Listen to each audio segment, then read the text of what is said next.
Hey YouTube, it's Cal.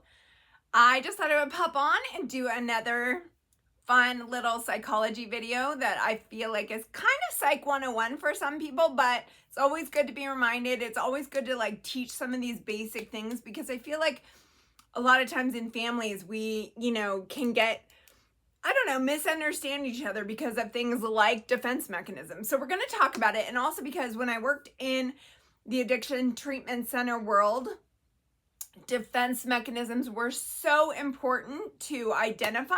So we're going to do it in two parts.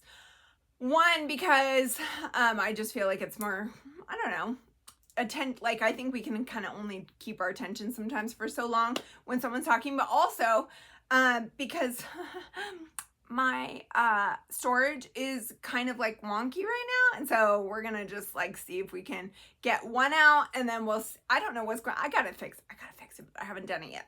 So okay, let's start by talking about first, what is a defense mechanism? Now that brings us back to, the other day when we talked about the conscious versus the subconscious mind. And if you haven't seen that, go back and look at my previous video. It's a pretty quick one. And it talks about how kind of, if you think about the mind as like an iceberg, you have the conscious mind are things you're aware of. And then there's just a lot in the subconscious mind that makes us who we are. For good and bad. And so I wanted to we needed to talk about that because tonight, when we talk about defense mechanisms, we will talk about the conscious and the unconscious mind because there's a lot going on. And a lot of times I don't know what's going on with the camera. Sorry, it's like moving while I talk. But, just to recap really quickly that, well, just go back and watch the other one, but basically there's, it's kind of like your mind is like an iceberg, and there's, the part that you can see, and there's a part that's underneath. And so here is the thing that people really need to think about when it comes to defense mechanisms, and also when it comes to our subconscious mind. I don't think I really totally honed in on this so much the other night because I knew I was going to do this video, but a lot of what is in our subconscious mind, and we'll get into it, is the shadow side of ourselves that we talked about. And that can a lot of times include pain that we don't want to talk about or haven't addressed. It can be traumatic incidents, but mostly it's emotional pain. And so here is the thing why we need to know that today, because defense mechanisms, everyone I think that it has to do with ego, and I disagree with that. Now, sometimes it does. Sometimes people just lie, right? And I'm not talking about those people tonight. And even then, you could possibly make the case that like most liars actually feel a fear of being judged. So that's like a whole different topic. Maybe I'll do a podcast on that.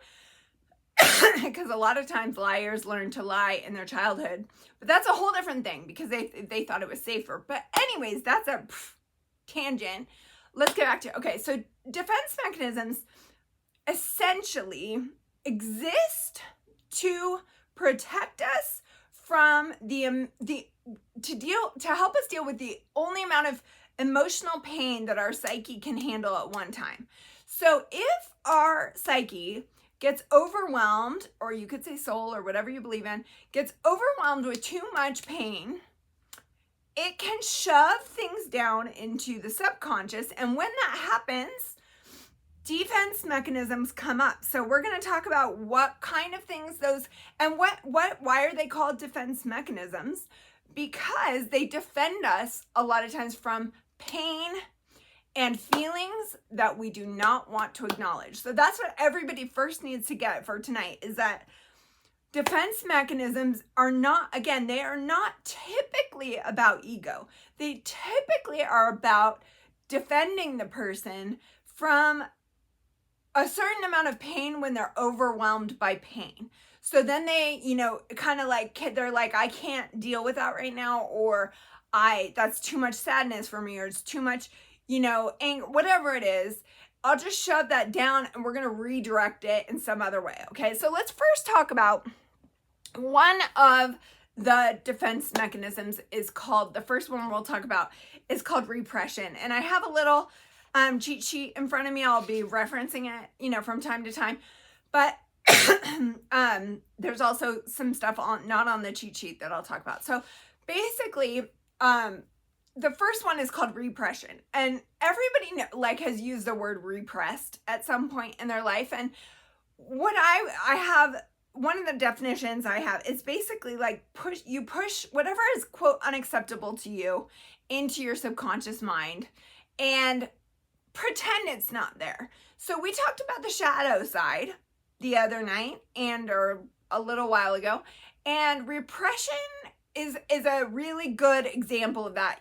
You basically just shove it out of your conscious mind, and it's like basically you don't either have a remembrance, of it. If something like bad happened to you and you want to repress it, you would shove it into your conscious mind, and you're basically just walling it off, essentially.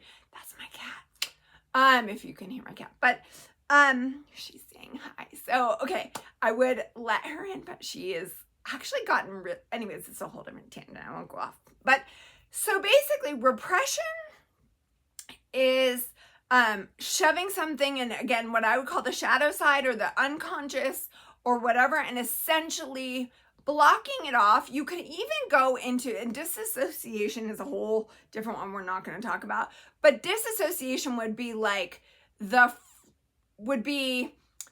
I guess, like an offshoot of repression. We won't get into that tonight. But so repression is shoving something down beyond your consciousness. So again, when you have the conscious mind and the subconscious mind, repression is something where you take it out of your awareness and you're like, I cannot, that's too overwhelming and I cannot deal with that. So we're just shoving it out of our mind. Okay, so that's repression. That's number one. The second one is denial. Now, everybody knows denial, but what I want to talk about, so denial is essentially like if you had a cigarette smoker who has lung cancer and but they're like, keep going, and they're just like, cigarettes don't hurt me, what are you talking about, or like, I'm trying to think of another example, someone who works all the time but then says that that's not a problem because it doesn't affect their relationships, but then really like their relationships are constantly suffering because they're working all the time or something like that. Okay, so that's denial. Essentially, again, someone saying that the truth of the matter is so overwhelming to them that their conscious mind cannot deal with it. It's too much. So therefore, I'm going to protect myself. The reason why it's called defense mechanisms, again, is you're protecting yourself from emotional pain. It is a defensive mechanism. And in fact, one of my favorite authors, I'm going to just shoot aside real quick. One of my favorite authors says, one of the biggest problems that we have in society is that defense mechanisms that we build in childhood to protect us in adulthood. So basically, that we build in childhood to protect us, we put them on like an emotional coat. And then they said, and I think this was Cloud and Townsend, but I could be wrong. But they said, but the problem is that when you're in adulthood, you don't take that coat off when you should. And so therefore you're running around with this coat on, and meanwhile it's summer and you don't need it, and you're dealing with different kinds of people, and you're kind of in your brain, you're still thinking you're dealing with the same kind of people you were in your family of origin that created certain wounds in you. So it's defense mechanisms are like, this is a really good analogy. I feel like they're like a coat that maybe you needed at one point in time if it was winter in your life, but when you kind of grow and throughout the course of time, when it is summer, it is time to take off the coat. So again, we'll get into more of what that means. I have a lot of examples, but so denial is one of those. And one thing that I saw a lot of misunderstanding about was when I was working in addiction treatment centers, people would just, when addicts would deny their addiction, people would just judge them as liars. Oh, they don't have a problem. They're just telling me they don't have a problem, blah, blah, blah, blah, blah. And it's like, well, some of them are lying. Yes, that's true. And just they know they're lying and they're just lying. So that's true. But a huge part of addicts, a huge proportion or percentage of addicts are not ready. They've been through a lot of what they perceive to be emotional pain, and they are not ready. They don't have the emotional capacity or psyche capacity to deal with the realization or the reality that is a problem in their life. So at some point they will, when they have had more, whatever the case, it is different for everyone. But again, when someone denies something, it is most of the time not a lie. They're not lying. They're unconsciously aware because it is protecting them from pain somehow. They know they would have to deal with a lot that's kind of under the surface again. And a lot of people are not ready to do that. Growth is uncomfortable, and not all the time, but a lot of times it is. And sometimes it requires pain. Sometimes it requires letting go of dysfunctional relationships. Sometimes it requires changing your habits. So a lot of times people will just deny that something is a problem because they don't have the capacity for the emotional pain or the loss or the grief or whatever it is to come with it. Okay. So denial is not lying. Okay. Again, to some people it is. When, you have to discern, but for some people it is truly them saying, if they could use their psychological voice, it would be them saying, my psyche is not ready to deal with the truth, the reality, the pain. Okay. So that's what denial is. Another one is projection. Now you hear all the time how they projected all over me, or, I don't know what a good example is, but like a lot of times projection is confused with displacement. And we're going to get into this, but projection is actually, when you have something in your shadow side, a trait that you do not like, an action that you don't like, a feeling that you don't like, and you project that shadow side onto another person. So again, like one thing I remember, just as an example, like something in my own personal life, I remember that one of the things that annoyed me the most about people for a while, I had like a pattern of where I was saying, oh, they're so condescending. And I realized, I was like, am I condescending? Like, because, in psychology, we feel a lot of times the things that annoy you about other people can be indicators of growth to you somehow. And again, I talked about before, like you point in judgment at someone else, there's 3 fingers pointing back at you. And when I say that, I just mean like there's something there for you to learn when you feel the need to point at someone else. So projection is a classic example of that. For instance, you'll see these people who maybe have like, how am I going to say this? Maybe have robust sex lives themselves. And then you'll see them like calling someone else a whore. I don't like that word, but like, and in judgment, they'll project the unliked side or trait of themselves onto someone else. Another one is drama. Okay. Like sometimes when you hear people say, oh, there's such drama, a lot of times what's happening is they're disowning the feeling the feeling side of themselves, and they don't like their own emotional side. So they project it onto someone else, like emotions are bad, like how dare they have emotions, they're drama, So now, granted, some people really are like high drama, and I'm not like making excuses if they are like, I don't know, but we all know it when I see it, but people who use that word all the time,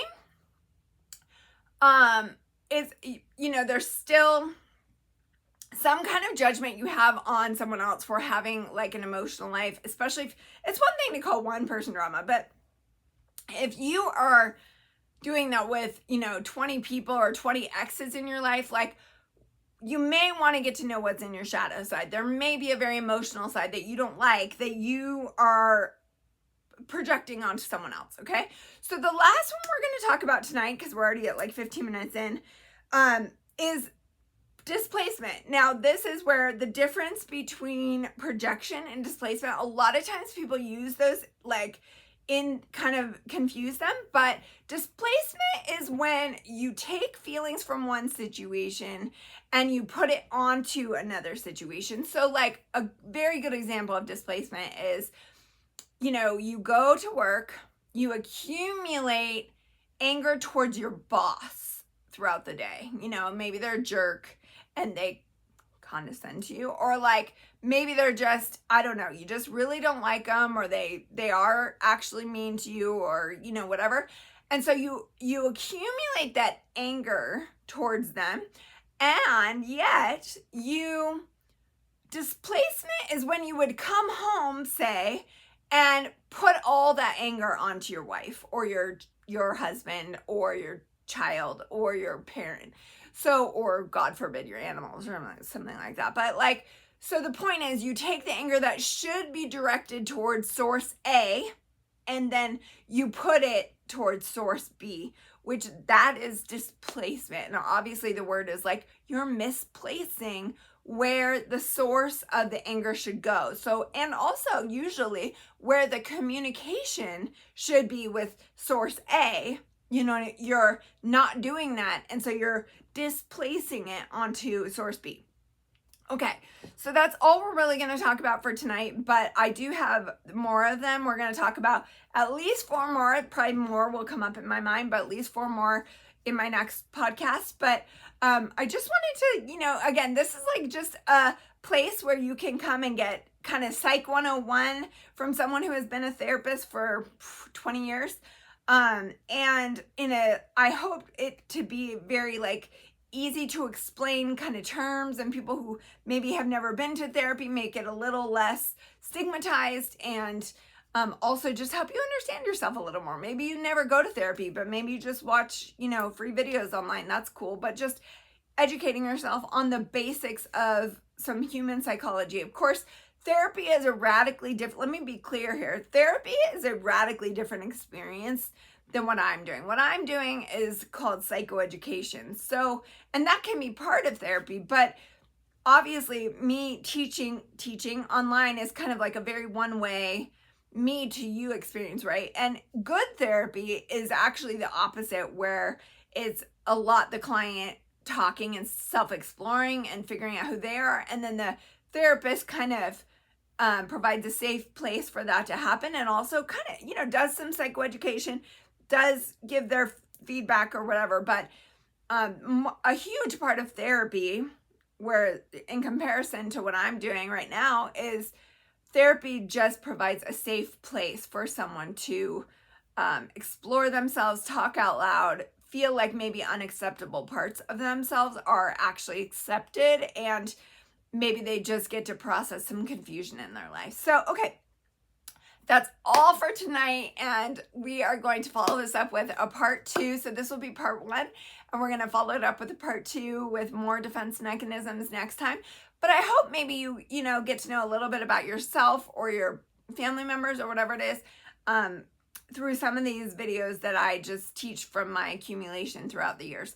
And I wish you the best. I hope this video finds you well, and I will see you next time.